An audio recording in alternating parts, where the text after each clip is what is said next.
Yo, what is going on, guys? This is Chris with the Full Send Traders, and today we have another trading recap.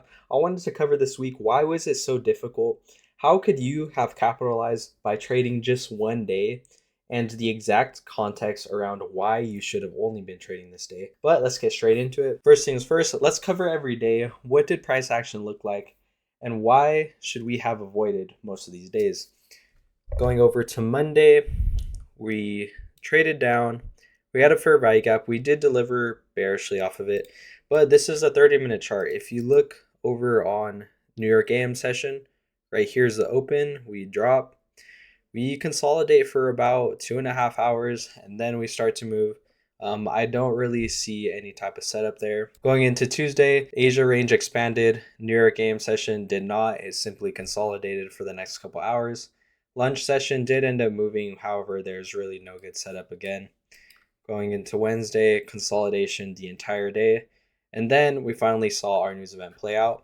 Now, what was this news event and why was Monday, Tuesday, and Wednesday consolidated? So we had President Trump speaking. This was based on the current war news, and that's what everybody was waiting for. All the banks, they're not going to have their money in the market. They're not going to have huge positions because then they're just gambling. Of course, they're just going to wait for that news event to happen so they can figure out what's going on economically in the world. Now, this covers the entirety of this week and next week. The reason why I have put it on here is I actually want to talk about some of the other major news events we have to look for so you can prevent unnecessary losses. Like this week, you shouldn't have been trading Monday, Tuesday, or Wednesday. If you did, very low size.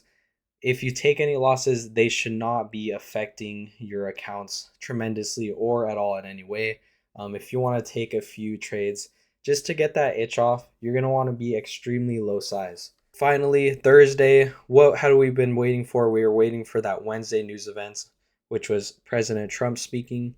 Price moved bearishly, and then we ended up getting a bullish move. I spoke on my Telegram saying that I was pretty bearish, but I actually wanted to see longs during New York AM Open. Why? Well, we had taken out a significant amount of liquidity. We came down, traded into this fair value gap, took all that sell side. This is also inside of a discounted range, marking the low to the high right here. We see that once we're in that 0.5 area from the latest swing point created, which was right here, to the nearest swing high, which was created, this gives us our dealing range, which, like I mentioned, we traded into that discounted area.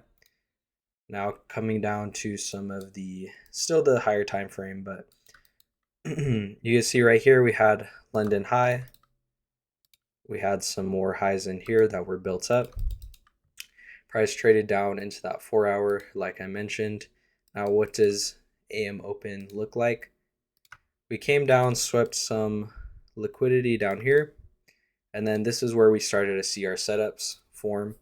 Now, if I'm being honest, I was extremely bullish right here. So I tried going long right here, got stopped break even, went for my second trade, which was on live. Here was the inversion that we took. We have an inversion. We have a fair value gap. And then, of course, we have our amazing highs up here, which we have some equal highs. We have our London high. We have plenty of more highs to target in here. Going long, this is what we could expect from our overall position. We could enter anywhere from the fair value gap to the inversion. Really no specific entry, but this is where you want to have your stop loss at. We have the fair value gap that was formed off of that low of the candle. We're going to keep it there. And coming into some of these highs, I did take profit at London high, and then my final profit was in these equal highs. Let's look at what that was like on the Telegram over here. So like I had mentioned, news came out bearish, prices in correlation, and I expect more downside. Now we got our downside. Now it was time for us to target some of that buy side. Entered on the inversion based off of the nice, beautiful closures right here. Now this was an A plus setup because you have numerous different things. You have the higher time frame 4 hour fair value gap. Obviously, coming down to lower time frames, we have London high, these other highs, that's our draw. And then we're going to have a clean 1 minute inversion. What I like about this is it's not multiple fair value gaps stacked on top of each other. It's just one singular one. That's what you want to see. And within just 2 candles, we closed right above it, looking perfect. We left so many buy side liquidity highs that we could have targeted right here. And then, of course, we had the other factor, which was the fair value gap. And overall, price was super clean. Now, what's the difference? What is the only difference between today and the other days? Why did this day we not have a full expansion when we have all these highs, and we had a full expansion here? Well, it was because we had that major news event that's going to affect price quite a bit to that Monday, Tuesday, Wednesday. Price isn't going to want to move because of that news event. Going past those days, we're going to expect better price action, and we could be full size. We could have our capital preservation, our mental capital preserved. Something that people don't talk about as much as they should is that it's more than just your capital that you're risking. When you're trading those prior days of this bad price action, you're going to be affected mentally to where you're not going to execute the same. You're not going to be as comfortable inside of the trades. If you're confident in your system, which for my system, I know that I'm only going to go full size when the conditions are right, then you'll have much better overall performance. Now, going into my news events, it just so happens that this week and next week, we're having all of the major ones that I look at where I know conditions are either going to be good or bad. Now, the first thing that we're going to look at is Fed Chair Powell speaks and then President Trump speaks. Anytime we have these are speeches that can last anywhere from 5-10 minutes to even an hour. Price usually digests them slow. After that hour or two, price is going to be a lot slower. It's not going to move right away, and it's going to take some time. Whereas NFP is another one that we look at. This is going to be easily digestible news. This comes out at 8:30 p.m. EST. An hour later, we have market open. Once we have market open, usually price is super clean, super nice. So I would expect on a Friday to have that good price action. This only comes out on a Friday. This is the first Friday of the month, so you can always expect that. Coming down to FOMC meeting minutes, prior to the FOMC meeting minutes or any FOMC event, particularly on Wednesday, we're not going to have great price action leading up to it or the day of. So Monday, Tuesday, and Wednesday are usually kind of compromised. You can still trade, but you just want to trade much lower size, especially on Tuesday and Wednesday. Now, the days following are usually pretty decent. The market digests it. It knows where it wants to go. FOMC is typically about interest rates, so it is a major economic factor.